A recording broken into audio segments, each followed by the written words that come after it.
This is a series on canine lullabies, music that can be used to calm your dog.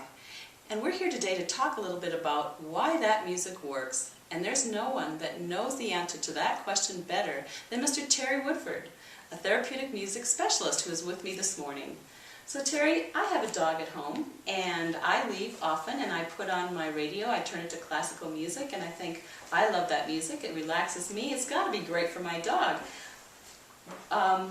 You tell me whether or not I'm right in thinking that way.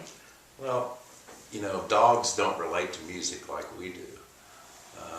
They hear music as mathematical relationships of sound through time.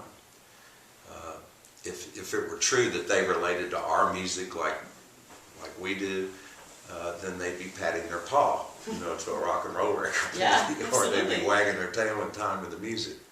But to them, it's alien sounds. And classical music is very complex music. And what dogs can relate to, though, is the basic principles of learning and relaxation incorporated in musical arrangements like simple lullabies. The basic principles of relaxation and learning are pretty much the same. Simplicity, repetition, predictability, consistent tempo in the case of music, or in the case of when you're trying to train a dog to do a certain thing, you keep repeating it, you say the same word over and over.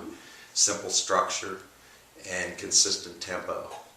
In the case of the heartbeat and lullabies, which the canine's made up with the rhythm of the human heart of traditional lullabies, in that situation, the human heart is something they can also relate to and recognize and is familiar, and then the compassion in the singer's voices. You know, a search dog can hear a human heartbeat from 75 feet.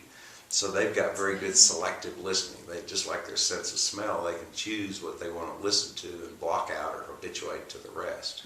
So the reason they choose to go to this is because it's very simple, it's very repetitive, it's very simply structured, it has that familiar human heart and that compassion, and it's something that keeps them interested because it's simple enough that they can relate to it. They don't relate to it like we would, but they relate to the simplicity of the mathematical relationships of those sound through time. And of course it was Pythagoras that came up with that. That wasn't my thing.